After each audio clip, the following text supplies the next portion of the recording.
कौन है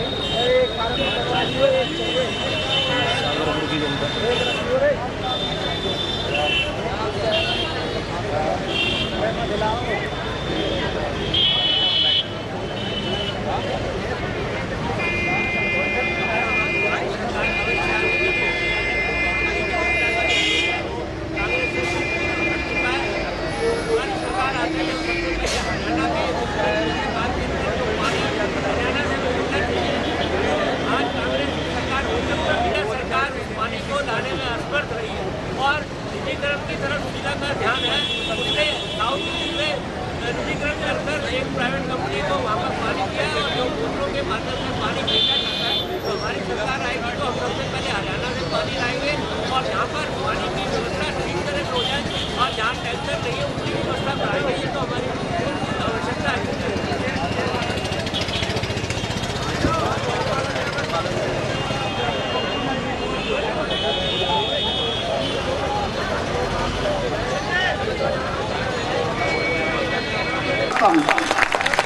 India TV और टीवी नेटवर्क के ये पूरे यहाँ पे क्रू मेंबर्स आए हैं, उनके रिपोर्टर्स आए हैं, सीधा कार्यक्रम चल रहा है। मैं उनका भी अभिनंदन करता हूँ। ये जो माताएं बहनें सैकड़ों की संख्या में आ रही हैं, इनसे प्रार्थना है धीरे धीरे मंच की ओर आए। ये आंदोलन, ये यज्ञ और तपस्या करते हुए आपकी समस्याओं को दिल्ली की सरकार तक पहुँचाएगा। भारतीय जनता पार्टी भाई प्रद्युमन राजपूत जी के इस संघर्ष में सभी साथी बने। भारतीय जनता पार्टी के तमाम कार्यकर्ता अपने साथियों के साथ यहाँ आए। हमें बड़ी खुशी है कि इस आंदोलन को मार्गदर्शन करने के लिए जहाँ भारतीय जनता पार्टी के इस क्षेत्र से द्वारका विधानसभा से चारों मंडलों के पदाधिकारी अध्यक्ष आए हैं, वहाँ जिले के अध्यक्ष आदरणीय सुमन शर्मा जी भी आए हैं और महामंत्री जी भी यहाँ उपस्थित हैं। मैं भारतीय जनता पार्टी, भारतीय जनता पार्टी शीला दीक्षित के खिलाफ, दिल्ली की सरकार के खिलाफ, इस केंद्र की सरकार के खिलाफ भारतीय जनता पार्टी के कार्यकर्ता आज सड़क पर हैं।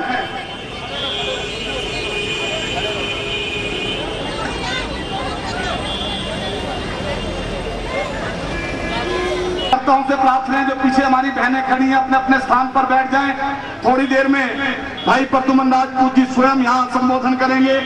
मैं आपको पुनः सूचना दे दूं, इस समय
मीडिया की सभी का तालियां बजाकर स्वागत करेंगे। और पुनः प्रार्थना करूंगा भाई प्रद्युमन जी से वो इस मंच पर आए और अपना राष्ट्रव्यापी संबोधन करें जोरदार तालियों के साथ। जब तक प्रद्युमन राजपूत जी इस मंच पर नहीं आते हमारी तालियों की आवाज बंद नहीं होनी चाहिए। भारतीय जनता पार्टी प्रद्युमन राजपूत संघर्ष करो। मंच पर हमारे नजफगढ़ जिले के जिला अध्यक्ष भाई सुमन शर्मा जी, हमारे जिले के महामंत्री श्री हरजाई जी, जिला मंत्री प्रदीप तंवर जी, हमारे यहाँ के मंडल अध्यक्ष अंजनी जी, राजकर्ण जी, धर्मपाल जी, धर्मेंद्र गुप्ता जी, वार्ड नंबर 129 से यहाँ से नगर निगम का चुनाव लड़ी रेखा चौहान जी, पूनम जिंदल जी, भाई गजेंद्र राजपूत जी, मंच पर बैठे हुए हमारे सभी मंडल अध्यक्ष, पूर्व मंडल अध्यक्ष, जिले के भाई हमारे साथी आनंद जी, हमारे साथी कौशल जी, विनय चौहान जी, राम कुमार जी, RWA के प्रधान, सब एसोसिएशन के मंच पर जो विराजमान हैं और आज के इस कार्यक्रम के अंदर आए हुए सभी मेरे प्रमुख कार्यकर्ता बंधुओं और मातृशक्ति, आप सब लोगों को मेरा तहे दिल से नमस्कार।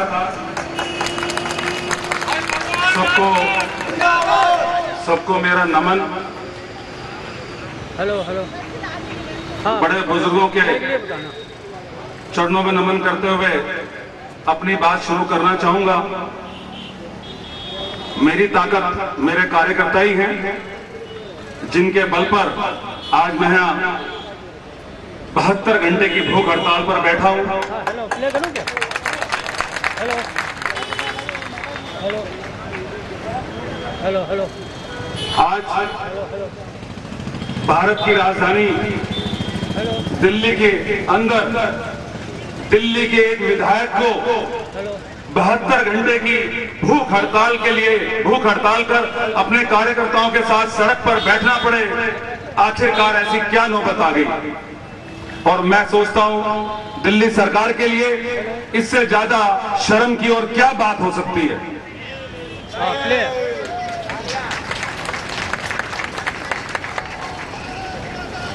मैं समझता हूं कि आज ये हम लड़ाई अपने कार्यकर्ताओं के साथ यहां सड़क पर बैठकर लड़ रहे हैं।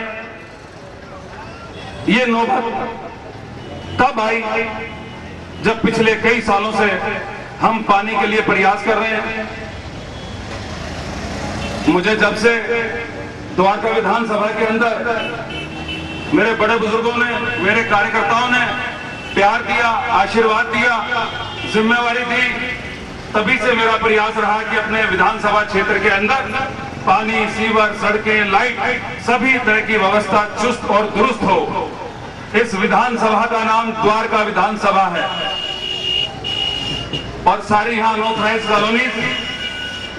मैंने सपना देखा, इच्छा अंदर मन में पाली कि जब इस विधानसभा का नाम द्वारका विधानसभा रखा गया है तो इसको वो सारी सुविधाएं मिले, जरूरतें पूरी हों जो जीवन के लिए बहुत जरूरी है। आज पानी ना हो, सीवर ना हो, सड़कें ना हो, लाइट ना हो, उस ऐसे हालात के अंदर क्या जीवन की कल्पना कर सकते हैं? तो शुरू से मेरा प्रयास रहा इन सब चीजों की मैं चिंता करूं और सभी काम करवा के दूं। पानी के लिए मुझे याद है चुनाव जीतने के बाद हमने दिल्ली सरकार के अधिकारियों के द्वारा दिल्ली सरकार के अधिकारियों से जल बोर्ड मुख्यालय झंडे वैलान पर सीएम के साथ दिल्ली विधानसभा में समय समय पर आवाज उठाई, समय समय पर लड़ाई लड़ी, समय समय पर हाउस के अंदर सवाल जवाब हुए, मगर उसके बावजूद भी हमें सिर्फ वायदे मिलते रहे। हमें कहा गया, मुझे याद है, हमें कहा गया प्रद्युमन जी आपको कहीं का पानी हम कैसे दे सकते हैं, आपको तो केवल सिर्फ द्वारका प्लांट से ही पानी मिलेगा। हमें बताया, हमें कहा गया, हम लोग इंतजार करते रहे कि हमारा पानी आएगा, पानी बढ़ेगा। हमने पानी की समस्या को लेकर के कई डिमांड भी इस समय रखी कि आबादी बढ़ गई है, हमारा पानी बढ़ाया जाए, हमारे यहां दिल्ली कैंट की तरफ से भी पानी आता है, यहां से भी पानी बढ़ाया जाए, केवल द्वारका प्लांट से ही पानी मिलेगा, इससे काम नहीं चल सकता। और दिल्ली कैंट के अंदर पानी है तो हमें पानी मिलना चाहिए जब तक कि द्वारका प्लांट चालू नहीं होता। हम आवाज उठाते रहे। हमने ये भी कहा कि जहां पानी नहीं पहुंचता वहां टैंकर बढ़ाए जाए। तब तक मेरे यहां आज भी विधानसभा के अंदर, क्षेत्र के अंदर कुछ क्षेत्र ऐसे हैं जहां लोग टैंकर से पानी पीने के लिए मजबूर हैं। ये लोग टैंकर से पानी कब तक भरते रहेंगे? आज टैंकर से पानी भरने के कारण अनेक समस्याएं पैदा हो गई, लोगों में भाईचारा खत्म हो गया, लोगों के अंदर आपस में पानी की समस्या को लेकर के झगड़े होने लग गए। हमारे टैंकर नहीं बढ़ाए गए। आज टैंकर पिछले 1 जनवरी से यहां टैंकरों का निजीकरण किया जा रहा है। मैं समझता हूं कि दिल्ली सरकार ने जब बिजली का निजीकरण किया था, क्या सोच के किया था कि दिल्ली के लोगों को अच्छी सर्विस मिलेगी, सस्ती बिजली मिलेगी। और जब से इस दिल्ली का बिजली का निजीकरण किया है तो आज आम आदमी कितना दुखी है। आज बड़े बड़े बिल, मोटे मोटे बिजली के बिल, हर आदमी का गुजारा होना मुश्किल। आखिरकार जनता के हिस्से में क्या आया? जनता के हिस्से के अंदर केवल आए बिजली के छापे, क्या आए? बिजली के बढ़े हुए बिल। जब मैं दफ्तर में बैठता हूं और मेरी माताएं बहनें आती हैं या हमारे साथी आते हैं और कहते हैं कि 10,000 रुपए की हमारी तनख्वाह है, 4,000 पानी का, 4,000 बिजली का बिल आ गया और 1,500 बिल पानी का आ गया, हम खाएं कहां से, गुजारा कैसे करें? सारी बातें सुन के उस समय दिल रोता है। बिजली कंपनी का जो हाल है, निजीकरण करने के बाद बिजली कंपनियां दिल्ली के अंदर आई हैं केवल अपने फायदे के लिए, जनता का खून चूसने के लिए। इसी तरह से जल बोर्ड का भी निजीकरण ये पिछले दरवाजे से कर रहे हैं। आज इन्होंने टैंकर का निजीकरण कर दिया, कल को धीरे धीरे जल बोर्ड का निजीकरण कर देंगे तो क्या हाल होगा? मैं समझता हूं जिस तरह से बिजली कंपनियां दिल्ली के लोगों का खून चूस रही हैं, उसी तरह से ये पानी की जो कंपनियां हैं ये सेवा करने नहीं आई, केवल अपना खजाना भरने के लिए आई हैं। लोग और दुखी होंगे। आज बिजली और पानी के बिलों से पहले दुखी है। मैं समझता हूं अगर निजीकरण कर दिया तो पानी के बिल और कई गुना बढ़ेंगे। आज हमने इनसे ये भी कहा कि हमारा पानी जो हमें मिलना था, एक एमजी उठा करके एयरपोर्ट को दे दिया। आप तो हमारा पानी बढ़ाने की बात कर रहे थे और वहां पर एयरपोर्ट पर वो होटल किसके हैं? सोनिया गांधी के दामाद वडेरा के होटल है। जो पानी हमारी विधानसभा में वाया मधुविहार आना था, जिसके लिए लाइन हमारे लोगों के लिए डाली गई थी, जिस पानी से हमारी जनता की प्यास बुझ रही थी, वो रातों रात कॉमनवेल्थ गेम के दौरान पानी उठा करके एयरपोर्ट पे दे दिया। उसके बाद मुझे याद है पिछली बार हमने अपने कार्यकर्ताओं के साथ जल बोर्ड के दफ्तर पर कई हजार कार्यकर्ताओं के साथ हमने धरना किया, प्रदर्शन किया, जो यहां कई घंटे चला। उसके बाद जनता में इतना गुस्सा, इतनी बेचैनी थी कि जो कार्यकर्ता हैं दिल्ली कैंट पर जहां पानी की पंपिंग होती है, जहां हमारे एरिया के लिए पानी हमें मिल सकता है, नहीं आता, हमारे कार्यकर्ता वहां घुस गए। और उसके बाद मैं समझता हूं जब इंसान को पानी नहीं मिलता, जब इंसान को रोटी नहीं मिलती तो मैं समझता हूं उससे शिष्टाचार के व्यवहार की भी उम्मीद नहीं की जा सकती। जीवन के लिए सबसे पहले रोटी पानी चाहिए। और वहां पर कहां सुनी हुई, झड़प हुई हमारी, और उसके बाद इस दिल्ली कांग्रेस की सरकार ने और यहां के सांसद महाबल मिश्रा के दबाव में सारे लोगों को उठा करके थाने ले जाया गया। उसके बाद मेरे साथ वहां कुछ माताएं बहनें भी थी। मैंने वहां एसएचओ को कहा, सभी को आप छोड़ें, जो करना है आप मेरे साथ करें, जो बिगाड़ना है मेरा बिगाड़ें, मुझे उठा के जेल में भेज दें, जेल में भेज दें, मेरे ऊपर मुकदमा चलाना है मेरे ऊपर मुकदमा चलाएं। और वहां से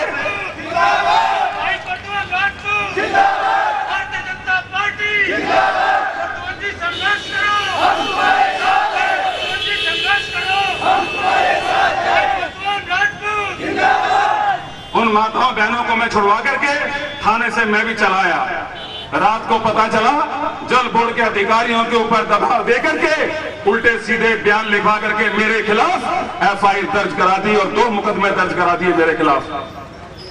यहाँ के सांसद के अंदर, सांसद के दबाव में जब से मैं काम कर रहा हूँ, विकास के कार्य देख करके यहाँ के जो सांसद हैं बौखलाए हुए हैं। उनका एक ही काम है, विधायक के काम में कैसे रुकावट डाली जाए, विधायक को कैसे बदनाम किया जाए।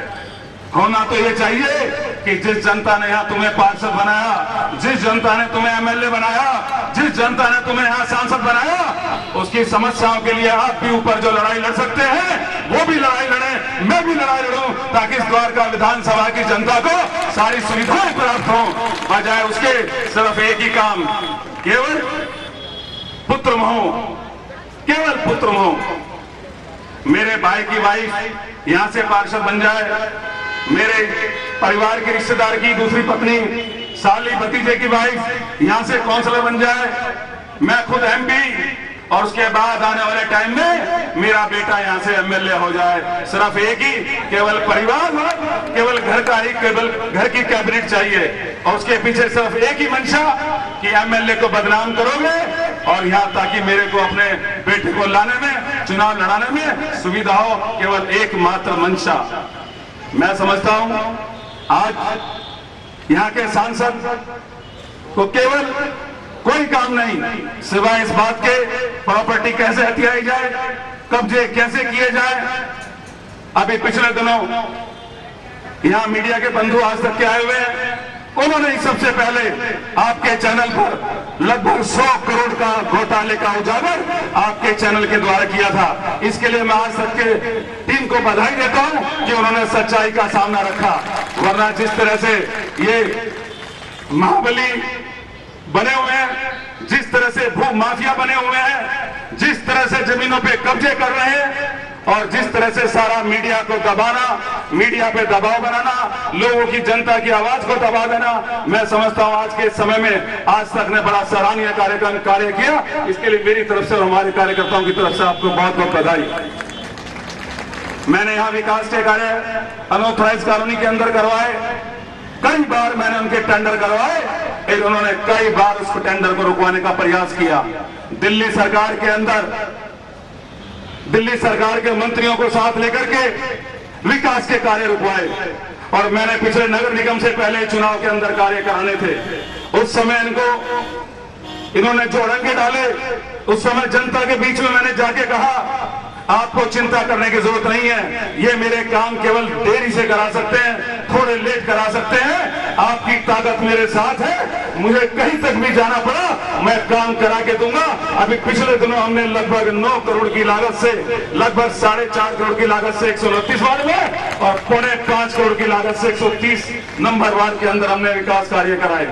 अपने विधानसभा क्षेत्र के लिए मैंने सीवर की समस्या की चिंता शुरू से की। मेरे साथियों को इस बात की खुशी होगी, पूरे द्वारका विधानसभा के अंदर जहां सीवर का संकट रहता है, हमने जो है पिछले दिनों 2-2.5 साल की मेहनत के बाद सारे एरिया का सर्वे करा करके उसकी भी योजना हमने बनवाई, और उसके अंदर भी मैं समझता हूं आने वाले टाइम के अंदर हम सीवर की समस्या का भी हल निकालेंगे। पर इन सब के साथ साथ आज मैं कहूंगा सबसे ज्यादा समस्या आज पानी की है। आज हम पानी के लिए इकट्ठे हुए हैं। विकास कार्य तो हम करेंगे, जो भी मुझे 3.5 साल का टाइम मिला है इसके अंदर जो भी और आगे जो समय है ज्यादा से ज्यादा काम कराएंगे। आपके बीच में एक इच्छा शक्ति लेके आए हैं। आज उसकी बात ना करते हुए मैं पानी पर ही बात करना चाहूंगा। पानी के मामले में आज हमारे यहाँ केवल 2 MGD पानी आ रहा है। हमारे यहाँ आज 4 MGD पानी और बढ़ना चाहिए। ये पानी क्यों नहीं बढ़ा आज तक? दिल्ली के अंदर सरकार आज इतने सालों से है, आखिरकार इतने सालों के अंदर इस सरकार ने क्या किया पानी के लिए? मैं समझता हूं एक इच्छा शक्ति की कमी रही है। अगर सरकार के पास इच्छा शक्ति हो तो सरकार कुछ भी कर सकती है। पानी आज तक नहीं आया, कब आएगा? कब तक हमें वायदे मिलते रहेंगे? कब तक हम जल बोर्ड के मुख्यालय पे मीटिंग करते रहेंगे? पिछली गर्मी के अंदर मुझे विश्वास दिलाया गया कि मुनक नहर तैयार हो चुकी है, वहां से पानी आएगा, दूसरी जगह से हम पानी नहीं दे सकते, हम आपको यहीं से पानी देंगे, हमने यहीं की व्यवस्था करके रखी हुई है।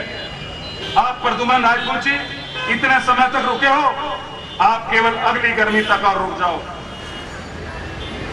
मुझे इस गर्मी तक के लिए कहा गया कि जनवरी फरवरी के अंदर अगली गर्मी शुरू होगी, आपका द्वारका प्लांट चालू हो जाएगा, दिल्ली कैंट से भी आपका पानी बढ़ा दिया जाएगा। पिछले दिनों प्रयास करने के बाद भी हमें सफलता नहीं मिली। ट्यूबवेल के लिए हमने कहा इनको कि ट्यूबवेल लगाई जाए, ट्यूबवेल की परमिशन देनी बंद कर रखी है। आज जहां पानी नहीं पहुंच रहा, जहां टैंकर के द्वारा भी हम पहुंचाने में हमें दिक्कत होती है क्योंकि टैंकर कम है, उसके बाद जो साधन संपन्न लोग हैं अपने घर में या कॉलोनी के लोग मिल करके सोचते हैं कि हम पानी का बोरिंग कर लें ताकि हमें पानी मिल जाए, और गली मोहल्ले के लोगों को मिल बांट करके हम पानी का काम चला लें, तो आज पानी के बोरिंग भी नहीं लगाए जाते।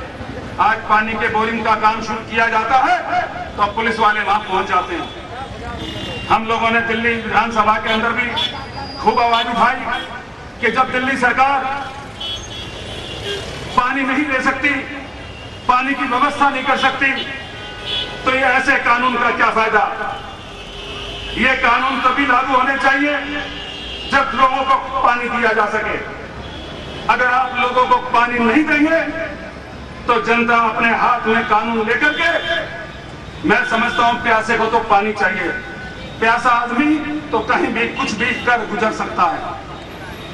आज ये भूख हड़ताल, 72 घंटे की भूख हड़ताल का मैंने अपने कार्यकर्ताओं के साथ, संगठन के लोगों के साथ, साथियों के साथ मैंने यहाँ 72 घंटे की भूख हड़ताल का जो निर्णय लिया है वह बहुत सोच समझ के लिया है। पिछले 2 साल 2.5 साल संघर्ष करने के बावजूद इस सरकार ने केवल वायदे दिए। हमने 15 दिन पहले भी इनको चेतावनी दी थी कि हमें पानी चाहिए, अब केवल वायदों से काम नहीं चलेगा और हम अपने हिस्से का पानी लेकर रहेंगे, चाहे हमें उसके लिए कुछ भी करना पड़े।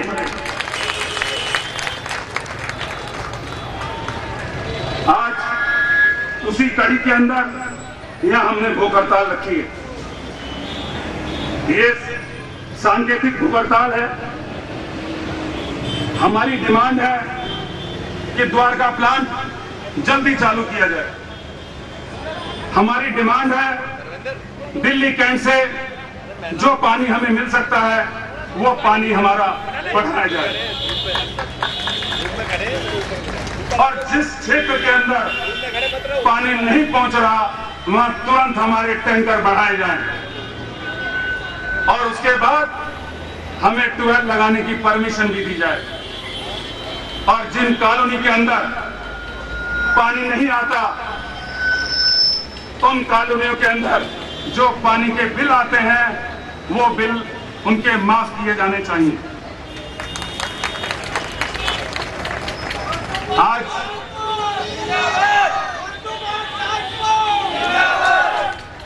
आज पानी के पीछे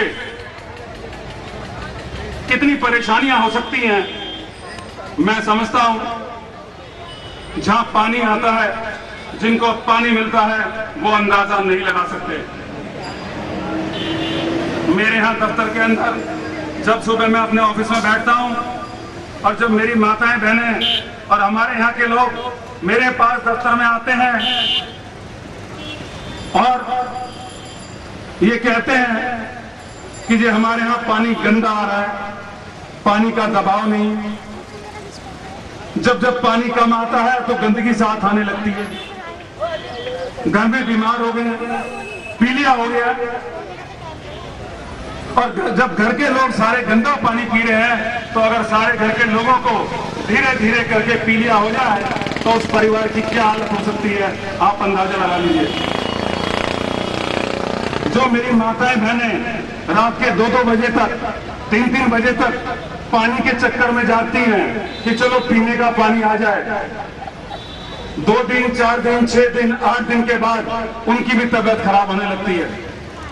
और जो परिवार का मुखिया है और जब उसने सुबह ऑफिस जाना होता है और तैयार होने के लिए जब उसे पानी चाहिए, मुंह धोने के लिए पानी चाहिए और शौचालय के लिए पानी चाहिए, जब उसको पानी नहीं मिलता, मैं समझता हूं बिना नहाए धोए ऑफिस में जाता है और धीरे धीरे क्या होने लगता है, परिवार बीमार होने लगता है। रात को नींद पूरी नहीं होती, गंदा पानी पीने की वजह से परिवार बीमार होने लगता है। डॉक्टरों के पैसे, ऑफिस से छुट्टी और उसके बाद सारी रात मोटर चला करके भी जब पानी थोड़ा सा आता है तो बिजली का बिल भी कितना ज्यादा आता है, आप इससे अंदाजा लगा सकते हो। आज इतनी सारी परेशानियां देखकर, इतनी परेशानियों को सुनकर, कॉलोनी के बीच के अंदर जाकर के मैंने जो परेशानी देखी, मुझे बहुत तकलीफ होती है कि मुझे यहाँ की जनता ने चुना और आज जिस तरह की परेशानियां उनको है, उनको दुखी होते हुए मैं नहीं देख सकता। इसके लिए मुझे चाहे कहीं तक भी जाना पड़े, चाहे मुझे इसके लिए कहीं तक भी लड़ाई लड़नी पड़े, इसके लिए हमें जो भी करना होगा हम करेंगे। मैं समझता हूं हमारे हिस्से का पानी हमें मिलना चाहिए, अपने हिस्से का पानी हम लेके रहेंगे, चाहे इसके लिए हमें आने वाले टाइम में अपने साथियों के साथ जो भी योजना बनानी पड़े, इसके लिए चाहे आने वाले समय में। मैं इतना ही कहना चाहूंगा, इस मंच के माध्यम से दिल्ली की सरकार को, जल बोर्ड के अधिकारियों को चेतावनी देना चाहता हूं। अपनी बात खत्म करूं उससे पहले ये कहना चाहता हूं कि अगर हमारे हिस्से का पानी हमें नहीं मिला तो इस बार लड़ाई और पार की होगी, चाहे हमें उसके लिए कुछ भी करना पड़ा, कहीं तक भी जाना पड़ा। अपनी बात खत्म करता हूं। बहुत बहुत धन्यवाद। मेरे कार्यकर्ता और सारे मीडिया के बंधु यहाँ आए, आप लोगों का बहुत बहुत आभार, बहुत बहुत धन्यवाद। मेरे साथ हाथ उठा के नारा लगाएंगे जोर से, Bharatiya Janata party, Bharatiya Janata party, Bharatiya Janata party, Bharat माता की, भारत माता की। इसी कड़ी में मैं निवेदन करूंगा भाई हरीश हरजाई जी से वे आए और अपने विचार रखें। उसके बाद आदरणीय सुनील प्रकाश शर्मा जी का आशीर्वाद रूपी वचन हमें सुनने को मिलेंगे। एक बार जोरदार तालियों के साथ अभिनंदन श्रीमान हरीश हरजाई जी का।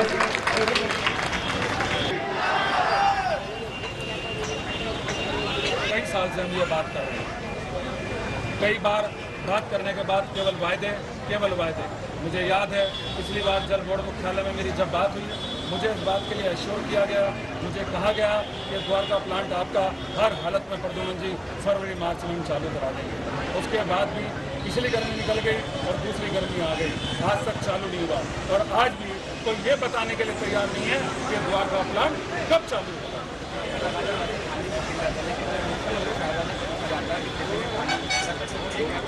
सभी को पानी मिला था, पानी खरीदा था, तो हरियाणा से को पानी लोगों में लगने लगा। तो आपको लगता है कि दिल्ली का प्रॉब्लम है या हरियाणा से पानी ना मिलने की वजह से प्रॉब्लम है? आपने सवाल भी खुद दिया, जवाब भी दिया, सब बातों का उसी के अंदर सार है। मैं ये कहना चाहूँगा, आबादी बढ़ रही है, पानी चाहिए, हमें बढ़ावा पानी चाहिए, हमें पानी नहीं मिल रहा। दिल्ली कैंट से पानी मांगते हैं तो ये कहा जाता है कि साउथ दिल्ली में कम पड़ जाएगा, आपको पानी नहीं दे सकते। हम कहते हैं द्वारका प्लांट चालू करो, यहाँ से पानी दो, तो कहते हैं कि हरियाणा से पानी आएगा, मुनक नहर से आएगा तो मिलेगा। इसका मतलब क्या है?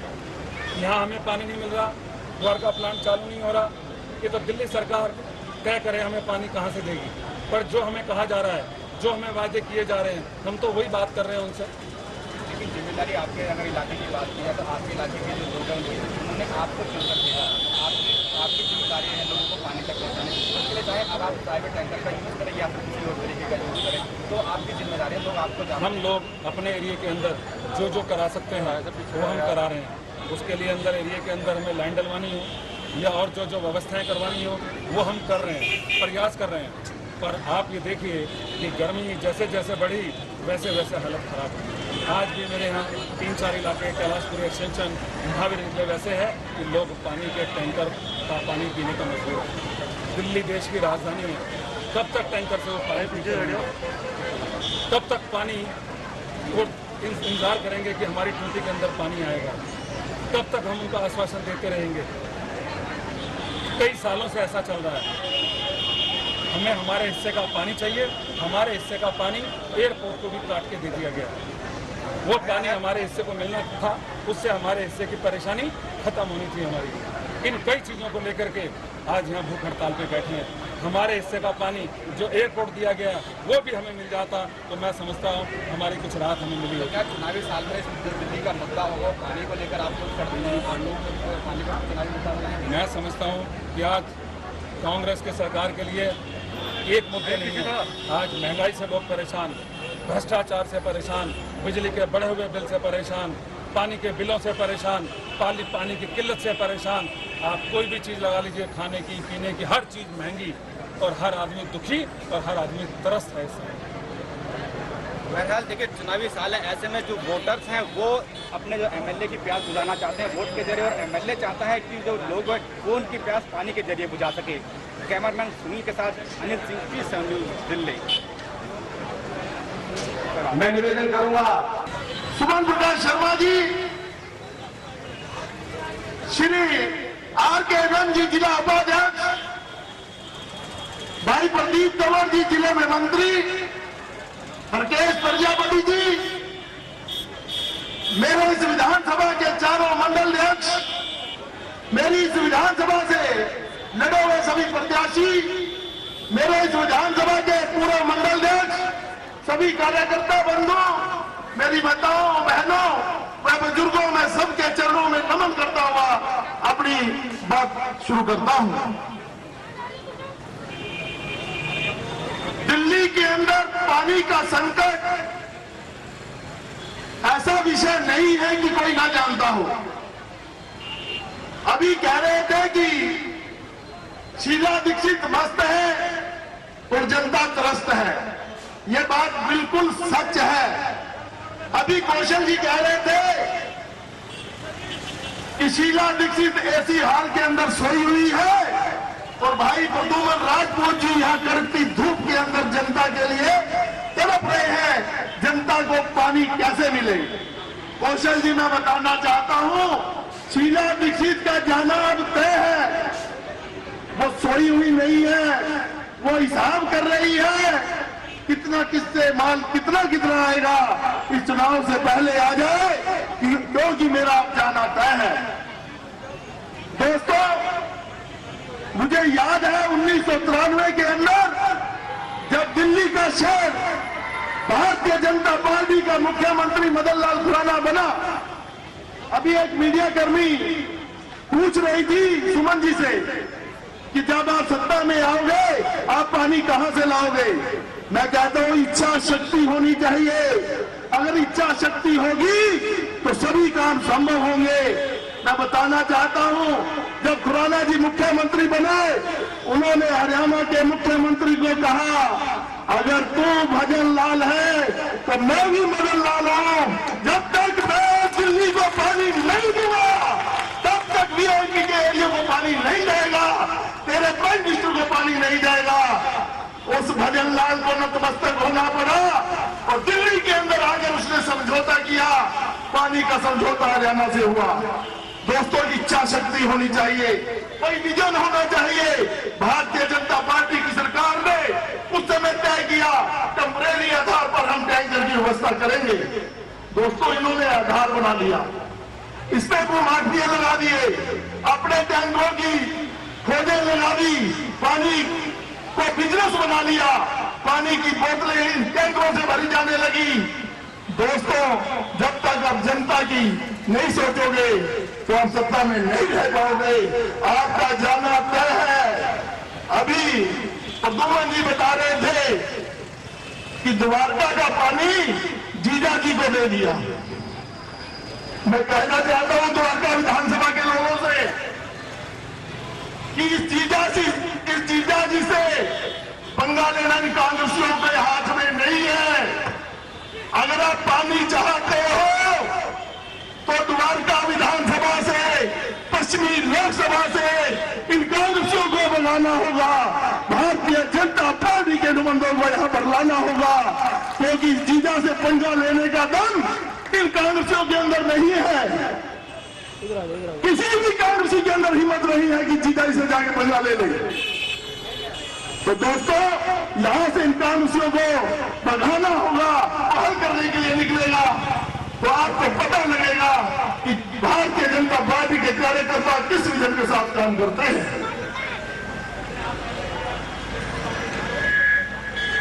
पानी की समस्या खाली द्वारका विधानसभा में नहीं है दोस्तों, पूरी दिल्ली के अंदर जितना भी अनऑथराइज एरिया है, जितनी भी अनऑथराइज कॉलोनी है, कहीं भी पानी नहीं आता, कहीं भी पानी नहीं आता। दोस्तों, जनता त्रस्त है और कांग्रेस के विधायक मस्त है, बिल्कुल भी ध्यान नहीं देते और टैंकर भी अपने कार्यकर्ताओं के घरों पर खड़े करते हैं, अपने कार्यकर्ताओं के टैंकर कार्यकर्ताओं के घरों पर भेजते हैं। गरीब जनता को कोई नहीं पूछता। इसलिए अब हमें मन बनाना होगा कि हम इस कांग्रेस को कहीं पर भी नहीं आने देंगे। जहां भी ये खड़े होंगे इनकी जमानत जब्त करवाएंगे। दोस्तों, प्रद्युमन जी ने पिछले 4 साल के अंदर द्वारका विधानसभा की जबच को टटोला, द्वारका विधानसभा की गली गली में घूमकर हर समस्या को समझा और इस कांग्रेस की सरकार ये शीला दीक्षित जब सुतेला व्यवहार करने लगी, जब ये समस्या हल नहीं करवा पाए तो आज भूख हड़ताल पर मजबूरन बैठना पड़ा। जिस तरीके से इन्होंने अपनी इच्छा शक्ति जताई कि मैं इस जनता का जहां पर पसीना बहेगा वहां पर मैं अपना खून बहाऊंगा, इस इच्छा शक्ति के साथ भाई प्रद्युमन जी आज यहां पर 3 दिन की सांकेतिक हड़ताल पर बैठे हैं। दोस्तों, पीर परवसी हुई अब पिघलनी चाहिए, पीर परवसी हुई अब पिघलनी चाहिए, इस हिमालय से भी गंगा निकलनी चाहिए। मेरे सीने में न सही तेरे सीने में सही आग जहाँ भी हो जलनी चाहिए। हंगामा खड़ा करना मेरा मकसद नहीं दोस्तों, बस अब ये कांग्रेस यहाँ से जानी चाहिए, ये कांग्रेस यहाँ से जानी चाहिए। बहुत बहुत धन्यवाद। धन्यवाद हरीश हरजाई जी। मैं अब निवेदन करूंगा, इस जिला लगातार संघर्षरत रहता है, आदरणीय सुमन प्रकाश शर्मा जी को वे आए और अपना आशीर्वाद हमें दे और हमें संबोधित करें। श्रीमान शर्मा जी, एक बार जोरदार तालियों के साथ अभिनंदन आदरणीय सुमन प्रकाश शर्मा जी का।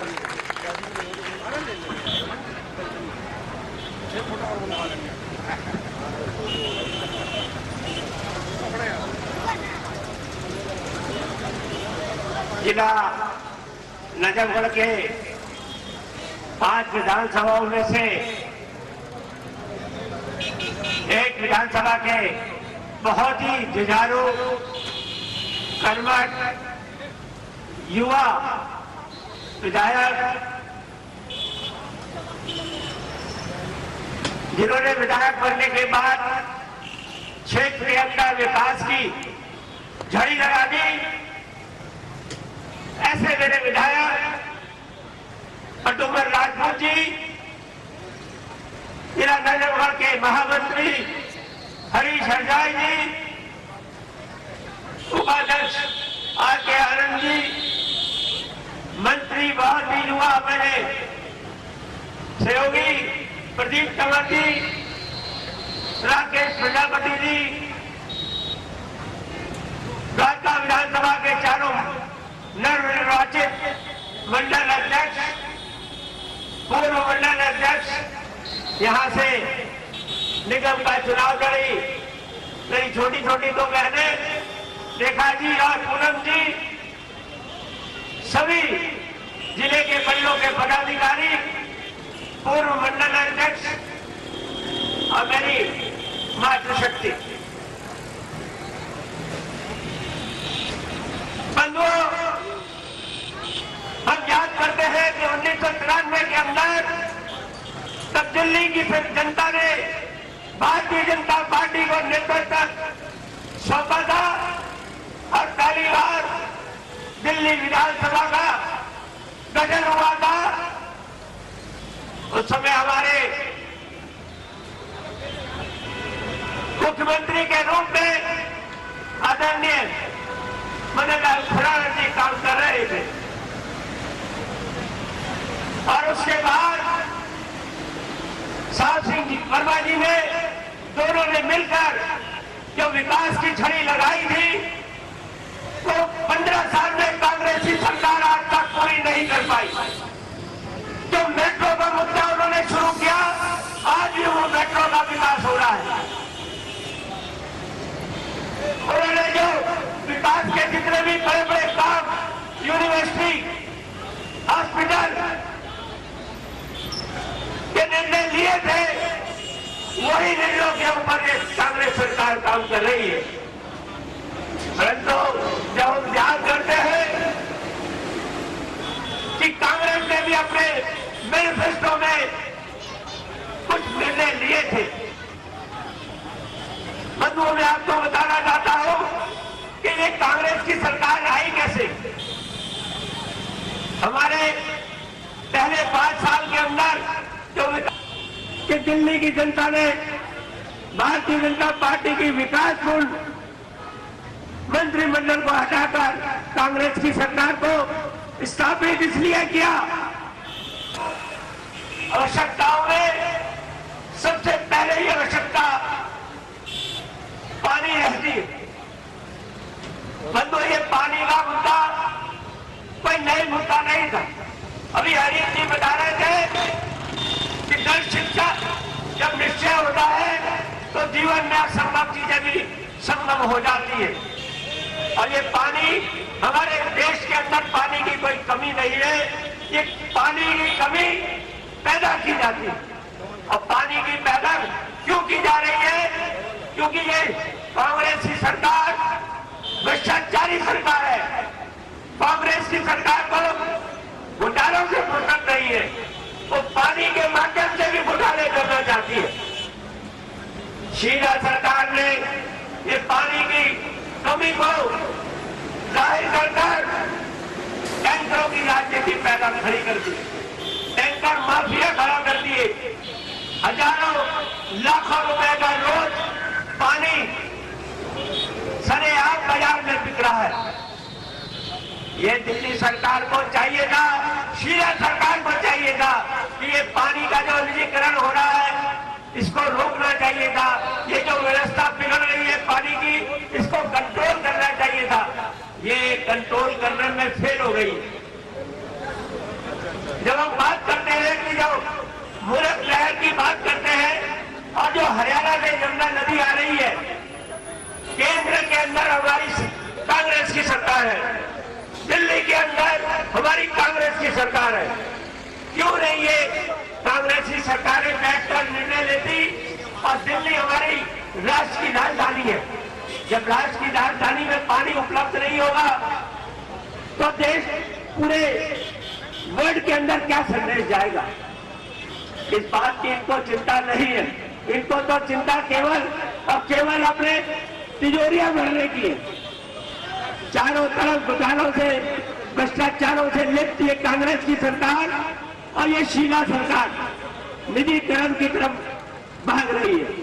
शीला ने दिल्ली के अंदर पहला निजीकरण बिजली को लेकर किया और उस समय इन्होंने वादा किया था, अपने मैनिफेस्टो के अंदर कहा था कि दिल्ली के अंदर निजीकरण के बाद दिल्ली के अंदर बिजली 24 घंटे उपलब्ध कराएंगे और उसके साथ ही साथ बिजली जो महंगी हो रही है उसके दाम भी कम होंगे, क्योंकि हम चोरी के ऊपर कंट्रोल करेंगे। इनका पहला इस निजीकरण का विरोध किया और डीआरसी के ऊपर जाकर वहां पर 14 जिलों ने एक दिन 14 दिन वहां पर अपना जनरल कर वहां के चेयरमैन को बाध्य किया कि ये बिजली के दाम बढ़ने नहीं चाहिए।